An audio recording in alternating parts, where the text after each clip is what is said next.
Hello and welcome friends. मैं हूं समीर, आपका दोस्त और होस्ट। उम्मीद है आप सब ठीक होंगे, मैं भी ठीक हूं। इस वीडियो में मैं आप लोगों को बेसिक जानकारी बताने वाला हूं अबाउट प्री न्यूप्शल एग्रीमेंट। क्या होता है, कैसे है, इसके बारे में। बेसिकली दोस्तों, आज का एक कड़वा सच ये है कि आज की डेट में बहुत सारी डिवोर्स हो रही है। अगर मैं शहरों की बात लूं तो इसमें ऑलमोस्ट यंग कपल्स में जो है वो 30 to 35% शादियां डिवोर्स हो रही है। 6 महीने से ज़्यादा शादी नहीं टिक रही लोगों की। इसका रीज़न बहुत सारे इसके रीज़न है। रीज़न ये है कि लोग बहुत चूजी हो गए। पहले तो शादी करने में बहुत समय लगा लेते, 50 लड़का लड़की देखते, ऐसा चाहिए वैसा चाहिए, अमीर चाहिए, हैंडसम चाहिए, ये चाहिए वो चाहिए। अनरियलिस्टिक एक्सपेक्टेशंस रखते हैं। उसके बाद में शादी जब हो जाती है तो वो एक्सपेक्टेशंस पूरी नहीं होती, क्योंकि खुद भी और सामने वाला भी सिर्फ झूठ के बिना पे शादी कर रहे हैं, या जो भी रीजंस है, बहुत सारे तकलीफें होती है। तो अब आप और हम अगर जब शरीफ हैं, तो हम बाहर जो लोग हैं जिससे हम शादी करने वाले कुछ भी बोलो, वो अनजान है। हम जानते नहीं कि उनके माइंड में क्या है। जैसे कि हो सकता है कि लोग पैसे के लिए शादी कर रहे हो, लोग जो है वो और भी उनके दिमाग में क्या चल रहा है फ्यूचर के बारे में आप जान नहीं सकते। तो इट इज तो आप खुद को प्रोटेक्ट कैसे करेंगे? आप आप खुद को तब कर सकते हैं जब आपके पास एक जैसे आपकी कुछ शर्तें हैं, आपकी कुछ सोच है, सामने वाला बोल रहा है कि हाँ मैं ये चीज़ मानूंगा, लेकिन कोई इसमें ज़रूरी नहीं है कि वो माने ही आपकी शर्तें शादी के बाद। तो बेहतर है कि आप उसको लिखत में ले लो, लिखवा लो कि मैं शादी के बाद में, जैसे फॉर एग्जांपल लड़कियां ऐसा बोलती है शादी से पहले कि हमें शादी के बाद में जॉब करना है। लड़के बोलते ठीक है जान करने दूंगा, लेकिन नहीं करने देते। कुछ लड़के जो है वो लड़कियों को उनके पेरेंट्स के पास नहीं जाने देते। फिर डिस्प्यूट आ जाती है फैमिली प्लानिंग के ऊपर के लड़के वालों को शायद चाहते कि बच्चा जल्दी हो, लड़की सोचती है मेरा कैरियर है, अगर मैं अभी माँ बन गई, बच्चों को ध्यान दी तो मेरा जॉब चला जाएगा। इस तरीके से बहुत सारी चीज़ें होती है, बहुत सारे इश्यूज आते हैं शादी के बाद में, जिसकी वजह से शादियां बर्बाद हो जाती है।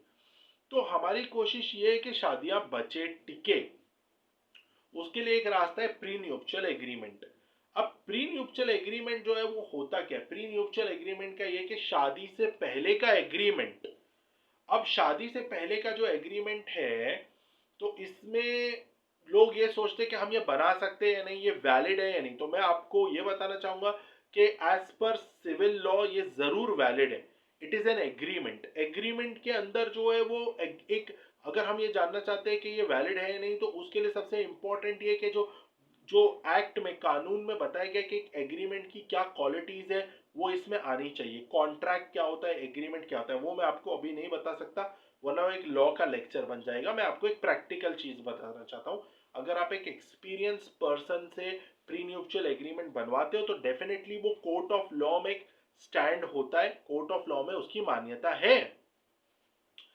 अब बात ऐसी उठती है कि वो प्री न्यूप्शल एग्रीमेंट में आपको प्रॉपरली क्या बनाना है, क्या ड्राफ्टिंग करना है, वो आपको एक कंसल्टेंट से ही पता करना पड़ेगा। मेरे पास में एक अच्छी कंसल्टेंट है जो अच्छे प्री न्यूप्शल एग्रीमेंट्स बना के देती है, जिसका मैं नंबर नीचे आपको देने वाला हूँ। आप जो है उनसे बात कर सकते हैं, वो आपकी हेल्प करेगी प्री न्यूप्शल एग्रीमेंट बना के देने में।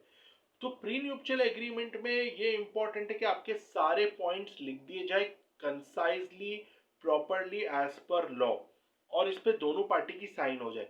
सबसे आइडियल और बेहतर चीज ये कि जिस दिन शादी हो रही है उसी दिन ये साइन होना चाहिए, या उससे एक दिन पहले भी चलेगा। तो उसमें सच का सच, झूठ का झूठ सब लिखा होगा।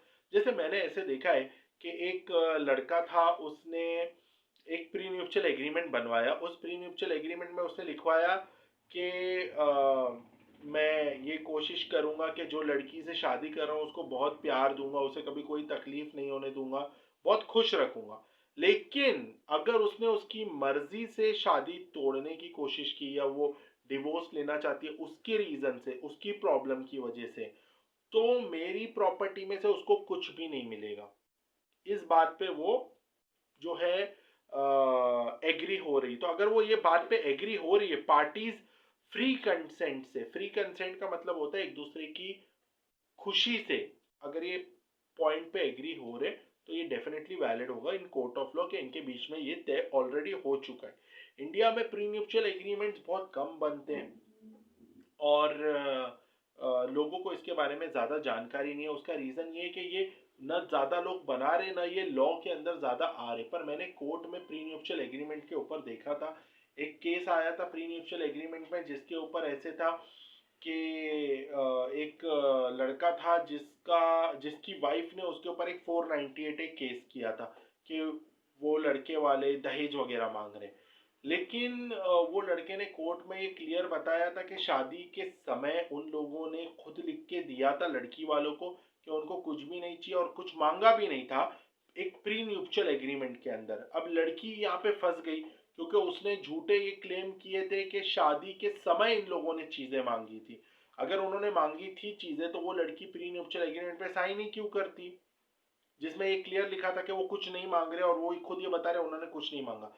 तो प्री न्यूपशल एग्रीमेंट एक, मैं ये नहीं बोल सकता कि प्री न्यूपशल एग्रीमेंट आपकी शादी बचा सकता है, लेकिन प्री न्यूपशल एग्रीमेंट आपको धोखेबाजों से और धोखेबाजों की धोखेबाजी से जरूर बचा सकता है। तो मेरे हिसाब से prenuptial agreement is a very good idea अपने आप को सेफ रखने के लिए। और अगर आप प्री न्यूपशल एग्रीमेंट बनवाना चाहते हो, एक्सपीरियंस्ड पर्सन है, एक्सपीरियंस एडवोकेट है जो ये प्री न्यूपशल एग्रीमेंट बनाती है, जिनको मैं बहुत अच्छे से जानता हूँ, उनका मैंने नंबर नीचे दिया, आप उन्हें कांटेक्ट कर सकते हैं, वो आपकी मदद करेगी। तो thanks for watching, bye bye, take care.